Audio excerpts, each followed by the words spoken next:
ఓం నమో వేదాత్మకాయ వెంకటేశాయ. ఉద్యన్నీరదనీలసుందరతనుం పూర్ణేందునింబాననం రాజీవోత్పలపత్రనేత్రయుగళం కారుణ్యవారాం నిధిం భక్తానాం సకలార్తినాశనకరం చింతాబ్ధిచింతామణిం వందే శ్రీపురుషోత్తమం ప్రతిదినం నీలాద్రిచూడామణిం. సకల ఐశ్వర్యప్రదాయకుడై తన భక్తుల శోక దుఃఖములని నశింపజేసేవాడు, భక్తానాం సకలార్తినాశనకరం అని చెప్పినట్లుగా భక్తుల యొక్క బాధలని తీరుస్తూ వారికి సర్వదా మంగళములని చేకూర్చేటటువంటి మంగళమూర్తి తిరుమల క్షేత్ర నివాసి అయిన శ్రీనివాసమూర్తి స్వామివారి దివ్య గుణ విశేషములు మనం ఎన్నో సందర్భాల్లో వింటూనే ఉన్నాం, కంటూనే ఉన్నాం. పరమ పవిత్రమైన క్షేత్రంలో అర్చామూర్తిగా తన భక్తులందరినీ అనుగ్రహిస్తూ సకల భువన రక్షకుడై మంగళ స్వరూపంతో విరాజిల్లుతూ ఉన్నటువంటి ఆ దేవదేవుణ్ణి మనందరం కూడా భక్తితో ప్రార్థిద్దాం. స్వామివారి అనుగ్రహంతో ఈనాటి అరణ్యపర్వ విజ్ఞానదాయకమైనటువంటిది. ఆ అరణ్యపర్వకి సత్సంకల్పాన్ని చేసుకుందాం. ఓం నమో వెంకటేశాయ. విఘ్నేశ్వర ధ్యానం. నమస్తే గణనాథాయ గణానాం పతగే నమః. భక్తి ప్రియాయ దేవేశ భక్తేభ్యః సుఖదాయక. శ్రీనివాస ధ్యానం అనంత వేద సంవేద్యం నిర్దోషం గుణసాగరం అతీంద్రియం నిత్యముక్తం శ్రీనివాసం భజే నిశం. శ్రీకృష్ణ ధ్యానం వందే నవఘనశ్యామం పీతకౌశేయవాససం సానందం సుందరం శుద్ధం శ్రీకృష్ణం ప్రకృతేః పరం. వ్యాసధ్యానం వేదవ్యాసం స్వాత్మరూపం సత్యసంధం పరాయణం శాంతం జితేంద్రియక్రోధం సశిష్యం ప్రణమామ్యహం. అథ సంకల్పః శ్రీమదాదివరాహ క్షేత్రే విరాజమానస్య జగద్రక్షణార్థమవతీర్ణస్య శ్రీమదఖిలాండకోటి బ్రహ్మాండ నాయకస్య శ్రీ వెంకటేశ్వర స్వామినః పరిపూర్ణానుగ్రహేణ సర్వేషాం భక్తజనానాం ఆదివ్యాధి నివృత్తి ద్వారా ఆయురారోగ్యైశ్వర్యాభివృద్ధ్యర్థం సర్వారిష్ట నివృత్తి ద్వారా సకల శ్రేయోభివృద్ధ్యర్థం ధర్మార్థకామమోక్షాఖ్యాం చతుర్విధా పురుషార్థ సిద్ధ్యర్థం సమస్త పాపక్షయార్థం శ్రీ పరమేశ్వర ప్రీత్యర్థం శ్రీమన్మహాభారతే వనపర్వణి యథాశక్తి 31 శ్లోకపారాయణం ఆచార్యముఖేన కరిష్యామహే. శ్రీకృష్ణ పరబ్రహ్మణే నమః.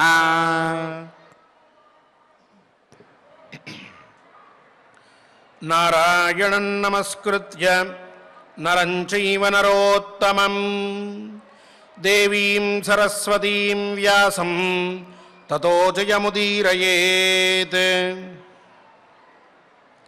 ప్రమాణాద్ధి నివృత్తో హి వేదశాస్త్రార్థనిందకః కామలోభాతిగో మూఢ నరకం ప్రతిపద్యతే.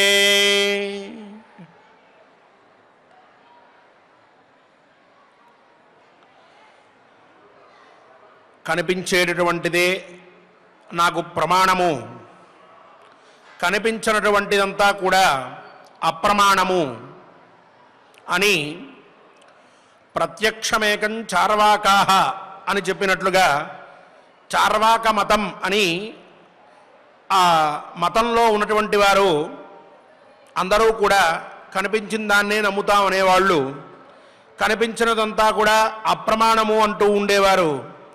ఆ విధంగా ఎవరైతే ప్రవర్తిస్తూ ఉంటారో, దేవుడు ఉన్నాడా, ఉంటే నాకు కంటికి కనిపించాలి, అప్పుడే నేను నమ్ముతాను.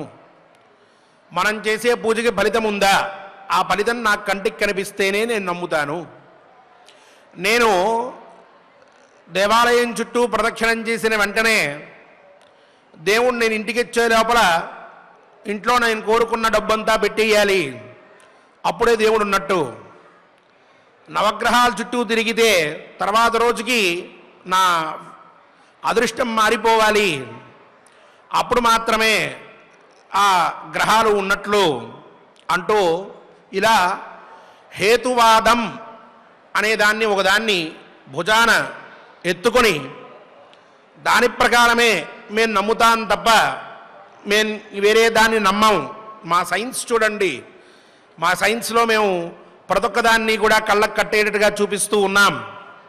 కాబట్టి ఇంత ఆధునిక యుగంలో ఇంత సైన్స్ పెరిగిన తర్వాత కూడా మన కళ్ళ ముందే ఇన్ని కనిపిస్తూ ఉన్నప్పటికీ కూడా ఇంకా ఈ పాత కాలపు మాటలు, ఈ పూజలు ఇటువంటివన్నీ ఎందుకు అంటూ ఎవరైతే భగవంతుడి విషయంలో హేతుబద్ధత గూర్చి ఆలోచిస్తూ ఉన్నారో, లేక ధర్మ విషయంలో హేతుబద్ధత నాకు కావాలి అని హేతువాదంతోనే మాట్లాడతాను, నేను ఇలాగే ఉంటాను అని ఎవరైతే అనుకుంటూ ఉన్నారో అటువంటి వారు ఎల్లప్పటికీ కూడా సుఖాన్ని పొందలేరు అని ధర్మరాజు నిన్న చాలా విస్పష్టంగా ద్రౌపదీదేవికి చెప్పి ఉన్నాడు. ఇక్కడ ఇంకొక విశేషం కూడా ఆయన చెప్పాడు. ఎవరైతే ఈ ప్రమాణాలని అంటే శాస్త్రంలో, వేదాల్లో, పురాణాల్లో, ఇతిహాసాల్లో ఉన్నటువంటి విషయాల్ని నమ్మక నా ఆలోచనే నాది, నేను చెప్పిందే సత్యం అని వాటన్నిటినీ కూడా కొట్టిపడేస్తూ సరికొత్త వాదం మనం ప్రతిసారి చెప్పుకుంటూ ఉంటాం. ఏనకేనా ప్యుపాయేన ప్రసిద్ధ పురుషో భవేత్ అనే మాటని బాగా తలకెక్కించేసుకున్నటువంటి వారు కొంతమంది కొత్త వాదాన్ని నేను వినిపిస్తేనే నలుగురు నా వైపు చూస్తారు అన్నటువంటి భావనతో దేవుడున్నాడు అనంటే అదేం కొత్త విషయం కాదు, అందరం అనుకుంటున్నదే. కొన్ని వేల సంవత్సరాల నుంచి మనందరం విశ్వసిస్తూ ఉన్నటువంటి మాటే. కాబట్టి ఇప్పుడు కొత్తగా చెప్పాలి అని అంటే దేవుడు లేడు అనాలి. ముందు చూస్తారు అందరూ కూడా, ఏమిటి ఇతను ఏదో మాట్లాడుతున్నాడు దేవుడు లేడని. అప్పుడు కొన్ని కొత్త కొత్త విషయాలు అక్కడ జోడించి దేవుడు ఉన్నాడు అనేటటువంటి మాటలు ఏవైతే ఉన్నాయో వాటిల్లో పూర్తిగా వాటి అర్థం తెలుసుకోకుండానే లొసుగులు వెతకడం మొదలుపెట్టి చిట్ట చివరికి దేవుడు లేడు అనేటటువంటి తన పక్షాన్ని సిద్ధాంతంగా చేసుకుని దాన్ని ఉపస్థాపనం చేసి అందరికీ వినిపించి ఇగో ఇంత గొప్పగా నేను మాట్లాడాను అని ఎవరైతే భగవంతుడి విషయంలో కానీ, ధర్మం విషయంలో కానీ, వైదిక కర్మల విషయంలో కానీ మాట్లాడుతూ ఉంటారో అటువంటి వారందరూ కూడా వారు ఎల్లప్పటికీ కూడా చిన్నపిల్లల వలె వాళ్ళ దృష్టిలో వాళ్ళు ప్రపంచాన్ని మొత్తాన్ని కూడా చెడ్డది అనుకుంటూ వాళ్లే గొప్పవాళ్ళు అని అనుకుంటూ బాల్యావస్థలో మిగిలిపోయినటువంటి వారిగానే పరిగణింపబడతారు తప్ప వాళ్ళు పెద్దలలో పరిగణించదగినటువంటి వ్యక్తులు కాదు. కాబట్టి పిల్లవాడు ఎన్నో మాటలు మాట్లాడుతూ ఉంటాడు. మనం ఇంటికి వెళ్తే అప్పుడు అక్షరాలు నేర్చుకుంటున్నటువంటి వాడు, మాటలు నేర్చుకుంటున్నటువంటి పిల్లవాడు వాడు ఎన్నైనా మాట్లాడతాడు. మాట్లాడినప్పుడు ఆ మాటల్ని మనం విని వాటిని ఆ క్షణానికి కాసేపు మాట్లాడుతున్న మాటలన్నీ వింటాం, కానీ వాటిని ప్రమాణంగా తీసుకోం, అవి దృష్టిలో పెట్టుకోం. చిన్నపిల్లవాడు ఇప్పుడిప్పుడే మాటలు నేర్చుకుంటున్నాడు కాబట్టి మాట్లాడుతున్నాడు అని అనుకుంటాం. అలా ఎలా అయితే ఆ మాటల్ని మనం ప్రామాణికంగా తీసుకోమో అలాగే ఇలా మాట్లాడేటటువంటి వాళ్ళ యొక్క మాటల్ని కూడా మనం ప్రమాణంగా తీసుకోకూడదు. మనమేం బాధపడాల్సిన అవసరం లేదు. వాటి మీద మనం మళ్ళీ మళ్ళీ కూర్చుని చర్చలు చేసి నువ్వన్నావు దేవుడు లేడని, కానీ ఉన్నాడు అని చెప్పి మనం వాదించడం మొదలు పెడితే చివరికి అతను ఎక్కడికి వస్తాడు అని అంటే, మనం ఏ ప్రమాణాలని తీసుకుని రామాయణ, భారత, భాగవత, వేద, ఉపనిషత్తు ఇత్యాదుల్లోంచే మనం తీసుకుని ప్రమాణాలు చెప్పాలి. అవే ప్రమాణం కాదని కదా అతను మాట్లాడుతోంది. అలా మాట్లాడుతున్నప్పుడు ఇంకా వీటిల్లోంచి ప్రమాణం తీసుకుని చెప్తే అవన్నీ మీరు రాసుకున్నవి అనేస్తే ఇక అటువంటి వారికి మనం సమాధానం చెప్పలేము.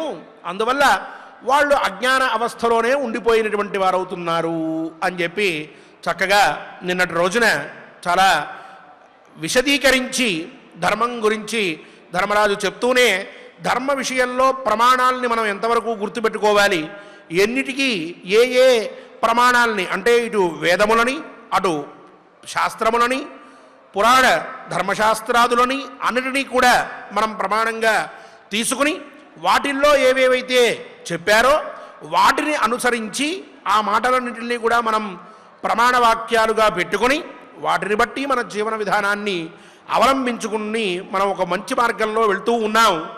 అలా వెళ్తూ ఉన్నటువంటి వాళ్ళం ఆ పనులు చేస్తూ ఉన్నప్పుడు వాటికి తగ్గటువంటి ఫలితం వచ్చిందా లేదా అనేది చూడవద్దు.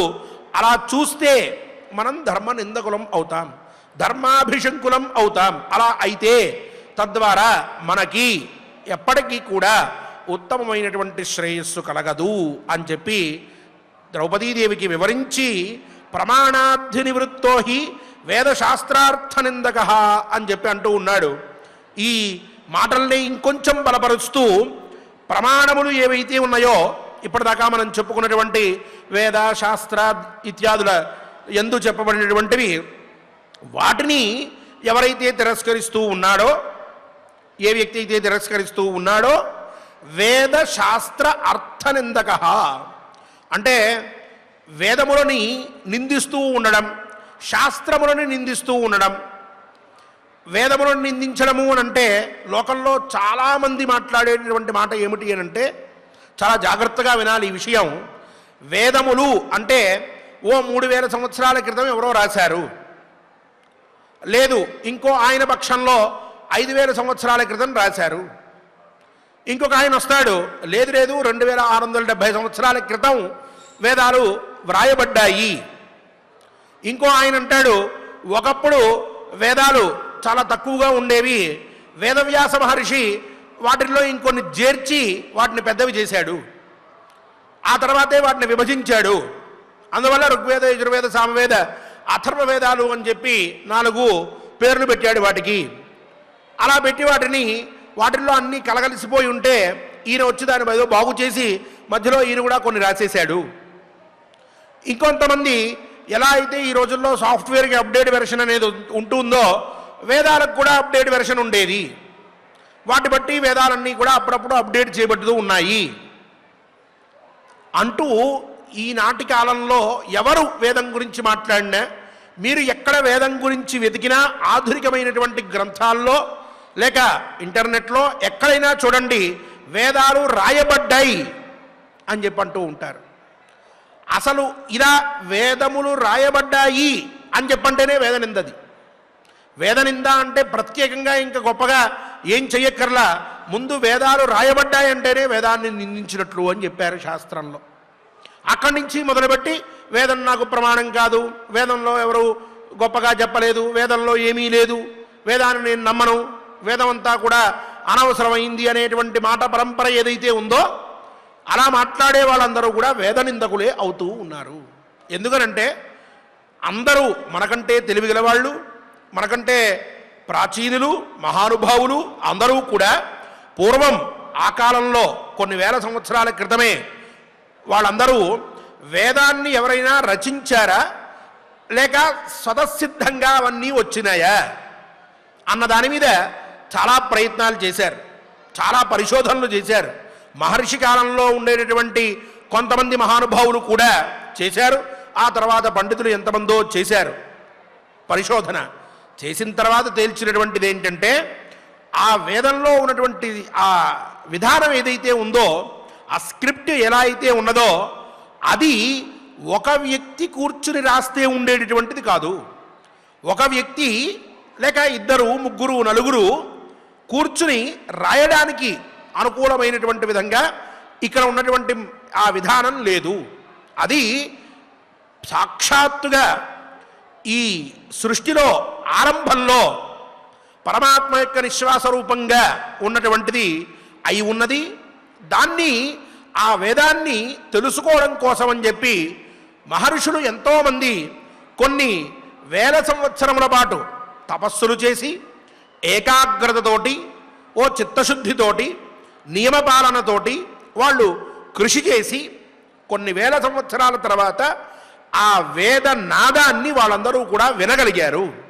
అందుకనే వేదానికి శృతి అని పేరు. శృతి అంటే వేదము అని అర్థం. శృతి అని పేరు ఎందుకు వచ్చింది అంటే, వినబడేది కాబట్టి దాన్ని శృతి అని చెప్పి అన్నారు. సో ఇది ఒకరు రాస్తే దానికి ఆ రకమైనటువంటి స్క్రిప్ట్ ఏర్పడడం అనేది జరగదు. ఒకరు రాయడం వల్ల అలా రాయలేరు. సో ఇది ఎవరో రాసినటువంటిది కాదు. భారత, రామాయణ, పురాణ ఇత్యాదులన్నీ కూడా ఎంతోమంది రాశారు అని చెప్పి మనకి తెలుసు స్పష్టంగా. దాంట్లో ఎటువంటి వివాదము లేదు. మనం అన్నీ కూడా ఎవరో రాయలేదు, స్వతసిద్ధంగా వచ్చాయని మాట్లాడట్లేదు. వేదమొక్కటే ఎవరు రాయినటువంటిది.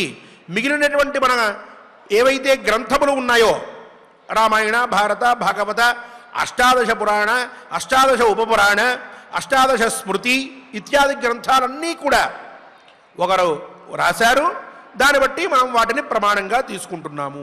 వేదం మటుకు ఎవరి చేత రాయబడింది కాదు.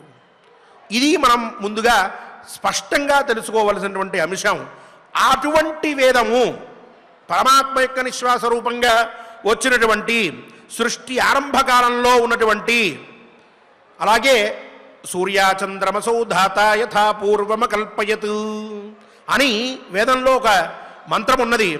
అక్కడ కూడా చెప్తారు స్పష్టంగా, బ్రహ్మ ఈ సృష్టిని మళ్ళీ సృజించాలి అన్నప్పుడు, ప్రళయం అయిపోయిన తర్వాత అప్పుడు కూడా ఆయన వేదం యొక్క సహాయంతో వేదమునందు ఉన్నటువంటి విషయాల్ని తెలుసుకుని, సూర్యచంద్రులు ఎలా అయితే ఉన్నారో అక్కడి నుంచి మొదలుపెట్టి అందరినీ సృష్టిస్తూ ఉంటాడు అని చెప్పి కూడా చాలా స్పష్టంగా మనకి చెప్పబడి ఉన్నది.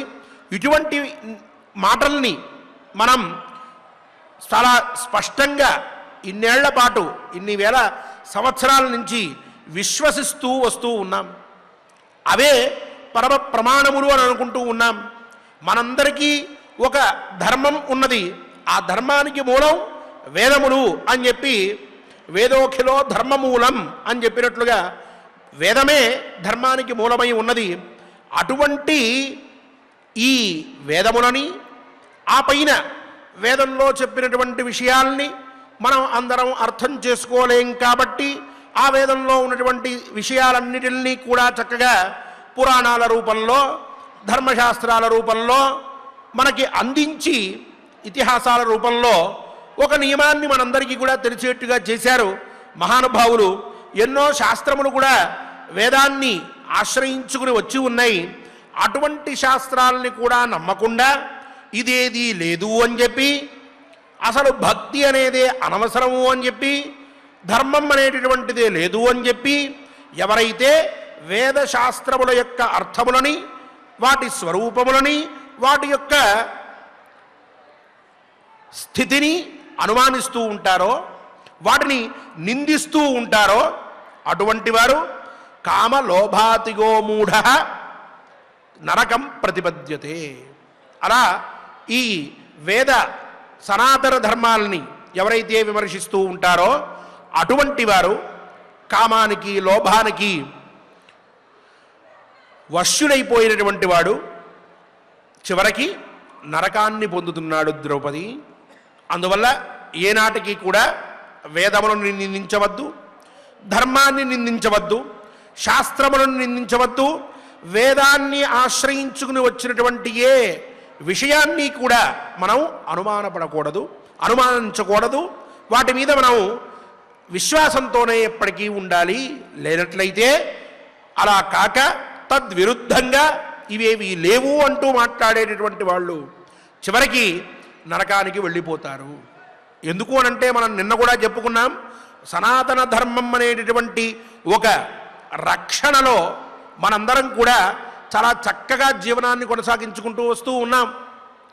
రాను రాను ప్రపంచంలో ఏమైపోతోంది అని అంటే ప్రతిదానికి నాకు ఒక ఎవిడెన్స్ కావాలి, ప్రతిదానికి నాకు ఒక రుజువు కావాలి అని అడగడం మొదలైన తర్వాత కొన్నిటికి మనం ఈ సృష్టిలో ప్రమాణం చెప్పలేం, రుజువు చూపించలేం.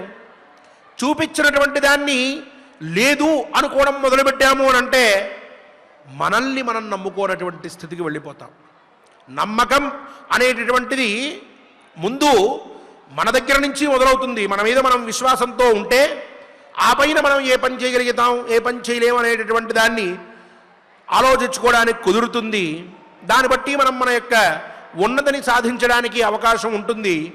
ఏ విషయాన్ని మనం చూడందే నమ్మము అని అంటే మనం ఎట్లా ఈ సృష్టిలో ఉన్నాం, మనకి ఎవరు కారణం అన్నప్పుడు కొంత దూరం వెళ్ళిన తర్వాత మనం కూడా అయిపోవాలి. అప్పుడు కనిపించింది నేను నమ్మను అని అంటే కుదరదు. కాబట్టి కొన్ని కనిపించినప్పటికీ కూడా వాటిని నమ్మి తీరవలసిందే. మన మరణాన్ని మనం తెలుసుకోలేం, మన జన్మని మనం తెలుసుకోలేం, మనం పూర్వజన్మలో ఎట్లా ఉన్నామో తెలుసుకోలేం, తర్వాత జన్మకి ఎట్లా అవుతామో మనం తెలుసుకోలేం. మరి ఈ విషయాల మీద కూడా నమ్మకం లేదు అని అనుకుంటే, అవి కూడా నాకు కనిపిస్తేనే నమ్ముతాను అని అనుకుంటే సృష్టిలో చాలా పనులు మనం విశ్వాసంతో చేయలేం, చాలా విషయాల్ని మనం స్పష్టంగా అర్థం చేసుకోలేం. కావున ఎల్లప్పటికీ కూడా మనకి తెలియనటువంటి విషయాల్ని, అలౌకికములైనటువంటి విషయాలన్నింటినీ కూడా తెలియజెప్పేటటువంటిది, వాటి యొక్క అస్తిత్వాన్ని గురించి తెలియజేసేటటువంటిది ఏదైనా ఉన్నదా అంటే అది వేదము మాత్రమే. అటువంటి వేదాన్ని, అలాగే వేదాన్ని ఆశ్రయించుకున్న శాస్త్రాల్ని నమ్మి తీరవలసినదే. అలా నమ్మినట్లయితే అప్పుడు వేద ప్రతిపాద్యమైనటువంటి ధర్మాన్ని నేను ఆచరిస్తున్నాను కాబట్టి ఆ ధర్మాన్ని ఆచరించడం వల్ల నాకంటూ ఒక ఫలం సిద్ధంగా ఉంటుంది. నువ్వేమన్నావు? కర్మ ఫలం లేదు, నువ్వు చేయడం అనవసరం అన్నావు. కానీ ఈ ఆలోచనతోటి మనం ఒకసారి ఆలోచించినట్లయితే నేను ఆచరించినటువంటి ధర్మానికి ఫలితం ఉంటుంది, తద్వారా నేను ఉన్నతిని పొందుతాను. అది ఈరోజు కావచ్చు, రేపు కావచ్చు. నువ్వు తొందరపడి నువ్వు ఆ మాటల్ని మాట్లాడి ధర్మం గురించి శంక చేస్తూ ఉన్నావు అనంటే నీకు కూడా పాపం చుట్టుకుంటుంది అనేటటువంటి మాటని తెలియజేసి, యస్తు నిత్యం కృతమతి ధర్మమేవ అభిపద్యతే అశంకమానః కళ్యాణి సోముత్రానంత్యమశ్నుతే అని ఆ వెంటనే ఇంకో మాట చెప్తూ ఉన్నాడు. ధర్మాన్ని విశ్వసించకపోతే, వేదశాస్త్రములని విశ్వసించకపోతే ఏంటి ఫలితమో చెప్పి వాటిని నమ్మితే వచ్చేటటువంటి ఫలితం ఏమిటో ధర్మరాజు ద్రౌపదీదేవికి వివరిస్తూ ఉన్నాడు ఈ శ్లోకంలో. యస్తు నిత్యం కృతమతి ధర్మమేవాభిపద్యతే. ఎవరైతే ఈ శాస్త్రములు, వేదములు, మన పురాణములు, సాహిత్యములు ఇవన్నీ కూడా ఉన్నాయి, ఇవన్నీ కూడా ప్రమాణములే, అవి చెప్పినటువంటి రీతిలో మనం జీవించినట్లయితే మనందరికీ కూడా శ్రేయస్సు కలుగుతుంది, భగవంతుడి యొక్క అనుగ్రహం మనందరి మీద పరిపూర్ణంగా ఉంటుంది అని విశ్వసించి ధర్మమేవ అభిపద్యతే, ధర్మాన్నే ఎవరైతే ఆశ్రయిస్తూ ఉన్నాడో, ఆచరిస్తూ ఉన్నాడో అటువంటి వాడు పైగా అశంకమానః, ఏమాత్రము కూడా, ఏ కొంచెం కూడా శంక లేకుండా, అనుమానం లేకుండా ధర్మాన్ని ఆచరించేటటువంటి వాడు ఉంటాడో అటువంటి వాడు పరలోకంలో అనంతమైనటువంటి సుఖాన్ని పొందుతూ ఉన్నాడు. సహా అముత్ర ఆనంత్యం అశ్నుతే అంటే ఇక సాక్షాత్తుగా పరమాత్మ ప్రాప్తి కలుగుతుంది అటువంటి వాడికి, మోక్షాన్ని పొందుతూ ఉన్నాడు. కావున ధర్మాన్ని వేదములని నమ్మితే వచ్చేటటువంటి ఫలితం ఇది, అవి లేవనుకుంటే వచ్చేటటువంటి కష్టం ఇది. కావున ఈ రెండిటి మధ్య ఉన్నటువంటి భేదాన్ని చక్కగా ఆలోచించుకుని మన జీవన విధానం అనేటువంటి ఎలా ఉండాలో నిశ్చయించుకోవాలి. అది కాక దాని గురించి ఆలోచన లేక నాస్తిక మతంతో ఏకీభవించినటువంటి వారిగా మనం కూడా మనలాంటి వాళ్ళం కూడా వ్యవహరిస్తే, మాట్లాడితే తద్వారా మనకి ఎప్పటికైనా సరే కష్టమే వస్తుంది ద్రౌపది అని చెప్పి ధర్మరాజు ద్రౌపదీదేవితో చెప్పి ఉన్నారు. ఇక ఆ పైన కొన్ని విశేషాలని నిన్న మనం చెప్పుకున్నటువంటి అంశాల్లోని విశేషాలని చెప్పబోతూ ఉన్నాడు. వాటి యొక్క తాత్పర్యాన్ని రేపటి కథాశ్రవణంలో మనందరం కూడా విందాం. ఈనాటి ఈ శ్లోకములని ఆచార్యముఖంగా పారాయణ చేసి పరమాత్మ అనుగ్రహాన్ని పొందుదాం. వేదవేద్యుడు పరమాత్మ, వేద రక్షకుడు, వేద పోషకుడు పరమాత్మ. అటువంటి పరమాత్మ అనుగ్రహంతో వేదము నిత్యము కూడా మనందరి చేత విశ్వసింపబడాలి. వేద ధర్మం అనేది ఎల్లప్పటికీ కూడా శాశ్వతంగా ఉంటూ మనందరి చేత ఆచరింపబడాలి. అటువంటి విధంగా మనల్ని పరమాత్మ రక్షించాలి అని చెప్పి శ్రీనివాస పరమాత్మని ప్రార్థిద్దాం. ఆయన అనుగ్రహంతో మనందరం కూడా వేద పురుష అనుగ్రహాన్ని పొందుదాం. ఓం నమో వెంకటేశాయ. ఓం నమో వెంకటేశాయ. ఆచార్యుల వారి ద్వారా మనం వేదశాస్త్రార్థ నిందకులు ఎవరైతే ఉన్నారో వారు ఖచ్చితమైనటువంటి నాశనాన్ని పొందుతారు అని మనం తెలుసుకున్నాం. అయితే ఇక్కడ ఇంకొక వాక్యం కూడా చెబుతూ ఉన్నారు. ధర్మ ఏవ హతోహంతి ధర్మో రక్షతి రక్షితః అని వాక్యం. ధర్మ ఏవ హతోహంతి. ధర్మము ఎప్పుడైతే మన చేత హననం చేయబడుతుందో, అంటే నాశనం చేయబడుతుందో, దాన్ని ఆచరింపకుండా మనం ఎప్పుడైతే ప్రవర్తిస్తామో అది నాశనం అవుతుంది అని దాని యొక్క తాత్పర్యం. అది ఎప్పుడైతే జరుగుతుందో ఆ ధర్మమే మనల్ని పునః హంతి, హననం చేస్తుంది అని. ఇప్పుడు ఉదాహరణకు చూడండి, శ్రేయస్సు కోరి మనకు ఒక మంచి మాటలు చెప్పేటటువంటి వారిని, సుభాషితాన్ని మనం స్వీకరించక వారిని పక్కకి నెట్టివేస్తే తద్వారా మనకు కలిగేటటువంటి ఫలం ఏమిటి అని అంటే అది ఖచ్చితంగా దుష్ఫలితమే. సత్ఫలితం ఎప్పుడూ కూడా కలగదు. అలాగే వేదం కూడా అంతే. వేదం ఎప్పుడూ కూడా మీరు ధర్మంగా నడవండి అని అంటే ఆ చెప్పబడినటువంటి సుపంథ ఏదైతే ఉందో, మంచి మార్గం, సన్మార్గం ఏదైతే ఉందో దాని యందు మీరు నడవండి అనే బోధ చేస్తోందే తప్ప మిగిలినటువంటి ఎటువంటి హింసలకు కూడా అది అక్కడ దాని యందు త్రోవలేదు అని చెప్పడమే వేదము యొక్క సారాంశం. అంతటి మహత్తరమైనటువంటి వేదాన్ని ఎప్పుడూ కూడా మనం నిందించకూడదు. ఒకవేళ అలా నిందించినట్లయితే ఖచ్చితమైనటువంటి దుఃఖాన్ని వాడు పొందుతాడు అని మనం చక్కగా ఈ రెండు శ్లోకముల ద్వారా మనం ఆచారాల ద్వారా మనం తెలుసుకున్నాం. ఇక వనపర్వాంతర్గత 31వ అధ్యాయంలో 19వ శ్లోకం 20వ శ్లోకాన్ని మనం పారాయణం చేసుకుందాం. స్వామివారి యొక్క అనుగ్రహాన్ని పొందుదాం. ప్రమాణాధినివృత్తో హి వేదశాస్త్రార్థనిందకః కామలోభాతి గోమూఢః నరకం ప్రతిపద్యతే యస్తు నిత్యం కృతమతిః ధర్మమేవాభిపద్యతే అసంకమానః కళ్యాణి సోముత్రానంత్యమశ్నుతే. ఓం నమో వెంకటేశాయ. శ్రీ శ్రీనివాస్ కుమార్ గారు మరియు ఇతర అన్నమాచార్య ప్రాయటి కళాకారులందరూ కూడా గోవిందనామ సంకీర్తనం మనతో చేయించడానికి సంసిద్ధులై ఉన్నారు. చక్కగా స్వామివారి నామస్మరణతోటి మనందరం కూడా స్వామివారిని ప్రార్థిద్దాం, వేడుకొందాం, ఆయన అనుగ్రహాన్ని పొందుదాం.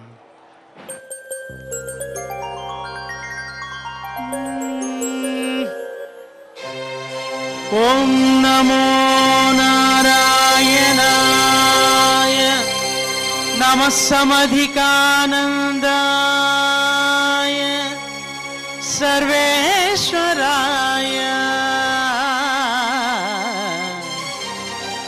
गोविन्द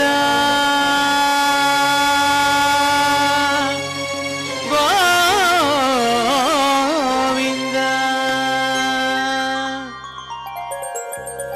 श्री श्रीनिवास गोविन्द श्री वेंकटेश गोविंद भक्तवत्सल गोविंद भागवत प्रिय गोविंद नित्य निर्मल गोविंद नीलमेघ श्याम गोविंद पुराण पुरुष गोविंद पुंडरीकाक्ष गोविंद नंदनंदन गोविंद नवनीत चोरा गोविंद पशुपालक श्री गोविंद पाप विमोचन गोविंद दुष्ट संहार गोविंद दुरित निवारण गोविंद शिष्ट परिपालक गोविंद कष्ट निवारण गोविंद गोविंद हरि गोविंद गोकुल नंदन गोविंद गोविंद हरि गोविंद गोकुल नंदन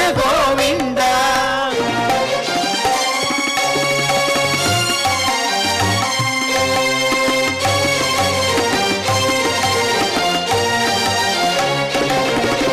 वज्रमकुटधर गोविंद वराहमूर्ति गोविंद गोपीजनलोल गोविंद गोवर्धनोद्धार गोविंद दशरथ नंदन गोविंद दशमुखमर्दन गोविंद पक्षी वाहन गोविंद पांडव प्रिया गोविंद मत्स्य कूर्मा गोविंद मधुसूदन हरि गोविंद वराह नरसिंह गोविंद वामन भृगुराम गोविंद बलरामानुज गोविंद बौद्ध कल्किधर गोविंद वेणुगान प्रिय गोविंद वेंकटरमण गोविंद गोविंद हरि गोविंद गोकुल नंदन गोविंद गोविंद हरि गोविंद गोकुल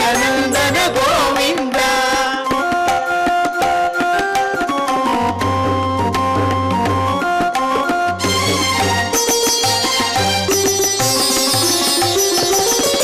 सीतानायक गोविंद श्रित परिपालक गोविंद दरिद्र जन पोषक गोविंद धर्म संस्थापक गोविंद अनाथ रक्षक गोविंद आपद बांधव गोविंद शरणागत वत्सल गोविंद करुणा सागर गोविंद कमल दलाक्ष गोविंद कामित फलदा गोविंद पाप विनाशक गोविंद पाहि मुरारे गोविंद श्रीमुद्रांकित गोविंद श्रीवत्सांकित गोविंद धरणी नायक गोविंद दिनकर तेज गोविंद गोविंद हरि गोविंद गोकुल नंदन गोविंद गोविंद हरि गोविंद गोकुल नंदन गोविंद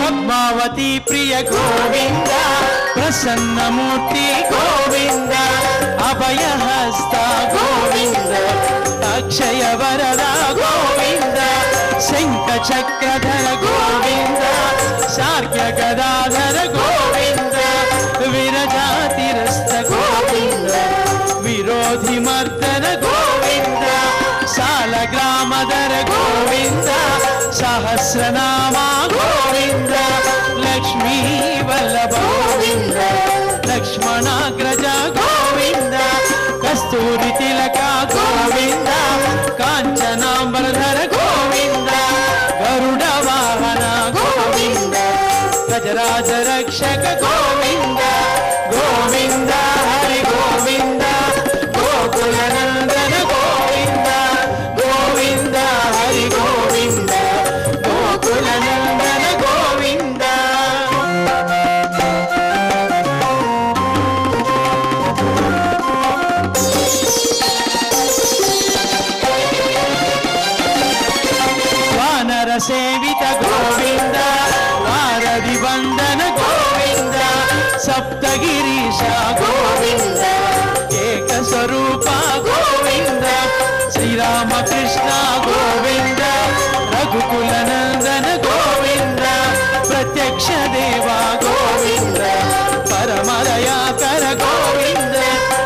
వజ్ర కవచధర గోవింద వైజయంతిమాల గోవింద వటికాసురవాడ గోవింద వసుదేవతనయ గోవింద బిల్వపత్రార్చిత గోవింద భిక్షుక సంస్థుత గోవింద స్త్రీ పుంరూప గోవింద శివకేశవమూర్తి గోవింద గోవింద హరి గోవింద గోకులనందన గోవింద గోవింద హరి గోవింద గోకులనందన గోవింద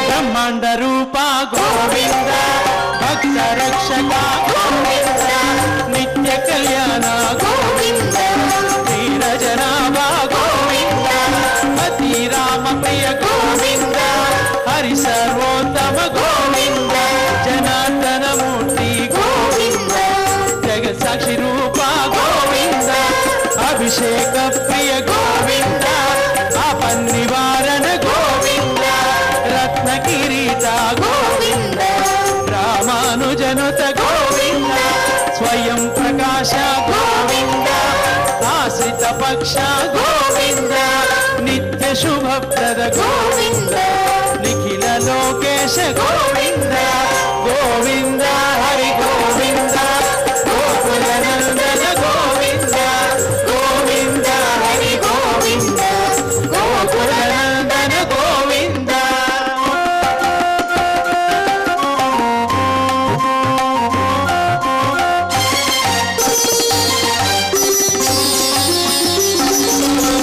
ఆనంద రూప గోవింద ఆద్యంతరహిత గోవింద ఇహ పరదాయక గోవింద ఇవరాజ రక్షక గోవింద పరమదయాలో గోవింద పద్మనాభ హరి గోవింద తిరుమల వాస గోవింద తులసీవనమాల గోవింద శేష సాయినే గోవింద శేషాద్రి నిలయ గోవింద మత్స్యావతార గోవింద ఏడుకొండలవాడ గోవింద గోవింద హరి గోవింద గోకులనందన గోవింద గోవింద హరి గోవింద గోకులనందన గోవింద గోవింద హరి గోవింద గోకులనందన గోవింద గోవింద హరి గోవింద గోకులనందన గోవింద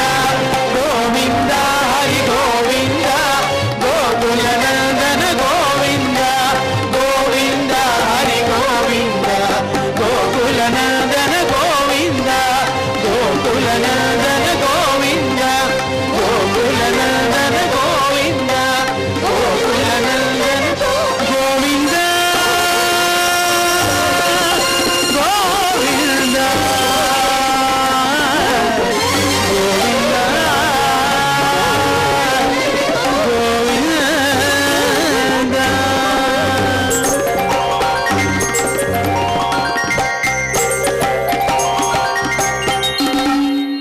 ఏడుకొండలవాడ వెంకటరమణ గోవింద గోవింద ఆపద ముక్కులవాడ అనాథ రక్షక గోవింద గోవింద శ్రీ శ్రీనివాస శ్రీ వెంకటేశ గోవింద గోవింద ఓం నమో వెంకటేశాయ. క్షమాప్రార్థనాదులతో స్వామివారిని మనందరం కూడా ప్రార్థిద్దాం. లోకా సమస్తా సుఖినో భవంతు, సర్వే జనా సుఖినో భవంతు అని మన సనాతన ధర్మం మనకేదైతే నేర్పినదో దాన్ని శ్లోకరూపంగా కూడా ప్రతినిత్యం చెప్తూ ఉన్నాం. ఆ మాట సర్వథా సత్యం కావాలని, ఆ విధంగా సర్వలోకములని కూడా పరమాత్మ రక్షించాలని స్వామివారిని వేడుకొందాం. ఆయన అనుగ్రహాన్ని పొందుదాం. అథ క్షమా ప్రార్థనా యదక్షరపదభ్రష్టం మాత్రాహీనం చ యద్భవేత్ తత్సర్వం క్షమ్యతాం దేవ నారాయణ నమోస్తుతే. అథ లోకక్షేమ ప్రార్థనా స్వస్తి ప్రజాభ్యః పరిపాలయంతాం न्याय्येन मार्गेण महीं महिषाः गोब्राह्मणेभ्यः शुभमस्तु नित्यम् लोकाः समस्ताः सुखिनो भवन्तु। अथ भगवत्समर्पणम् कायेन वाचा मनसेन्द्रियैर्वा बुद्ध्यात्मना वा प्रकृते स्वभावात् करोमि यद्यत् सकलं परस्मै नारायणायेति समर्पयामि। अथ मङ्गलम् श्रियः कान्ताय कल्याणनिधगे निधगेऽर्थिनाम् श्रीवेङ्कटनिवासाय श्रीनिवासाय मङ्गलम्।